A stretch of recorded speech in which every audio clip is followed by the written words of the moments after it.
saveur divine. Cette bonne nouvelle du royaume sera prêchée dans le monde entier pour servir de témoignage à toutes les nations. Alors viendra la fin. Ce pain céleste vous est présenté par Immaculée Niraneza.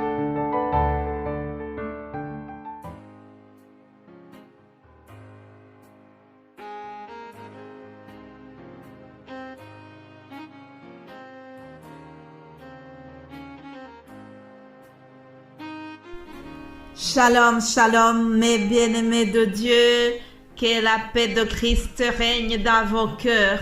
Je remercie le Seigneur qui me donne encore le souffle de vie aujourd'hui. Je remercie le Seigneur pour ma voix. Je sais parler, je sais transmettre la parole de Dieu. Ça, c'est vraiment un miracle et je remercie Dieu qui m'offre ça encore aujourd'hui.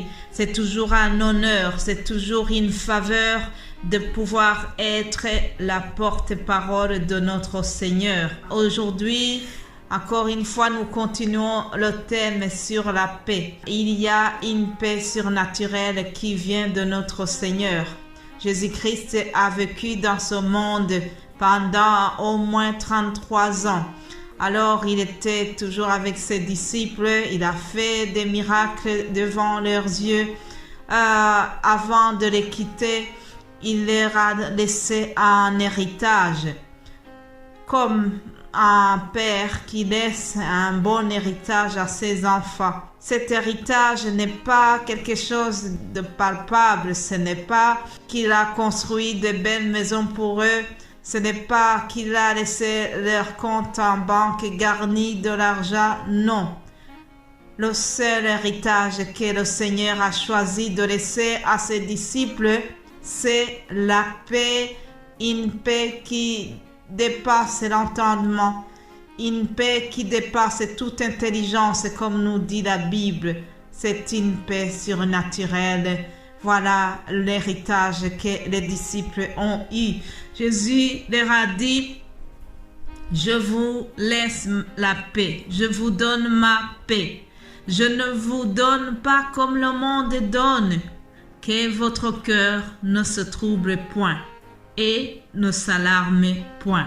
Mais bien-aimés de Dieu, Satan a été précipité dans le monde et c'est pour cela que le monde manque la paix. Vous voyez vous-même que le contexte actuel, il est rempli de choses qui troublent notre paix. Cependant, les enfants de Dieu doivent faire tout pour conserver la paix que Jésus-Christ nous a laissée. Jésus-Christ est lui-même source de la paix. Il est lui-même la paix. Notre paix vient de lui. Lisons Éphésiens 2 au verset 13. Il est écrit, mais maintenant, en Jésus-Christ, vous qui étiez jadis éloignés, vous avez été rapprochés par le sang de Christ. Alléluia. Je bénis le Seigneur pour son sang versé. Grâce à son sang versé à Golgotha, nous qui étions éloignés de notre Père Céleste à cause de nos péchés, Jésus-Christ nous a rapprochés, Jésus-Christ nous a réconciliés avec le Père Céleste et cela nous procure la paix. Il n'y a plus de condamnation qui pèse sur nous, il n'y a plus de culpabilité qui pèse sur moi qui vous parle parce que Jésus-Christ m'a rapproché de mon Père Céleste et je vis en paix. Alléluia. Je te souhaite aussi d'avoir cette paix qui vient de la repentance, cette paix qui vient de la réconciliation que Jésus-Christ nous a obtenue à la croix par son sang. Alors, nous allons continuer ce thème de la paix. Aujourd'hui, le titre de mon message, c'est « Gardons la paix, conservons la paix ». Chaque chrétien a le devoir de garder la paix que Jésus-Christ nous donne. J'ai juste une anecdote à vous partager. Dans la ville de Charleroi où j'habite, une fois en me promenant, j'ai vu des agents de la ville qui portaient des vestes, une tenue de travail.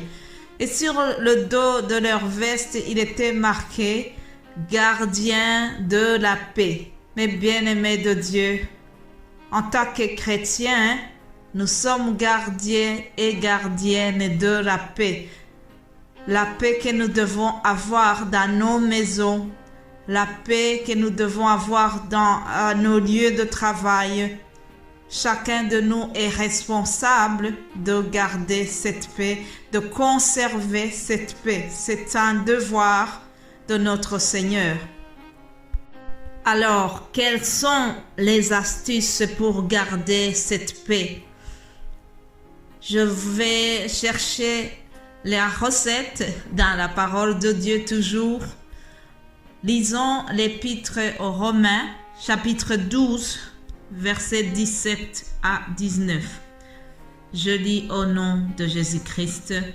Ne rendez à personne le mal pour le mal. Recherchez ce qui est bien devant tous les hommes. S'il est possible, autant que cela dépend de vous, soyez en paix avec tous les hommes. Ne vous vengez point vous-même, bien-aimés, mais laissez agir la colère, car il est écrit « À moi la vengeance, à moi la rétribution, dit le Seigneur. » Alléluia. Mon frère, ma sœur, dans ta mission de préserver la paix, de rechercher la paix avec tout le monde, il t'est demandé de ne pas te venger. Si quelqu'un t'a fait du mal, tu ne dois pas chercher à rendre le mal par le mal. Tu dois procéder comme Joseph l'a fait avec ses frères. Joseph a rendu le bien au mal que ses frères lui avaient infligé. Et il a compris que c'était dans la volonté de Dieu. J'aime beaucoup l'attitude que Joseph a eue. Je vous encourage vivement à lire le chapitre 45 de Genèse et vous verrez la scène où on nous parle des retrouvailles de Joseph et ses frères.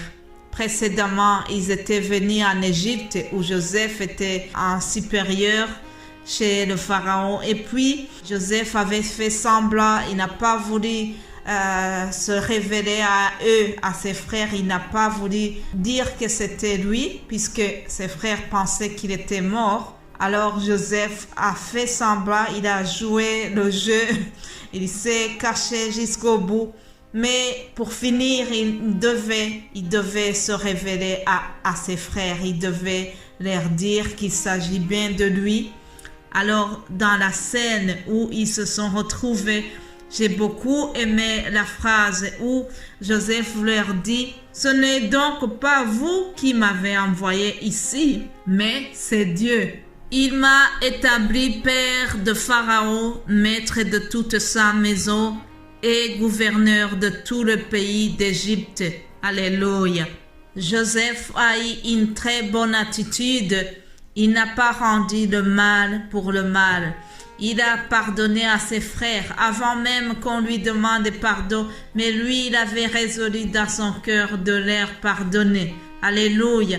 Lorsqu'on pardonne, chers amis, voilà une chose qui nous permet de vivre en paix. Non seulement le pardon te donne la paix avec toi-même, mais aussi lorsque tu pardonnes à quelqu'un, il est libéré, il est en paix parce que tu lui as pardonné. Alors, si nous voulons préserver la paix que Jésus-Christ nous a laissée, nous devons chercher à rendre le bien pour le mal, ne pas chercher à se venger. S'il est possible, autant que cela dépend de nous, soyez en paix avec tous les hommes, vivons en paix avec tout le monde. Alléluia. Je termine cet audio en vous disant que la grâce et la paix vous soient données de la part de Dieu le Père et de notre Seigneur Jésus-Christ. Alléluia. Shalom, shalom. Soyez bénis au nom de Jésus-Christ. Amen.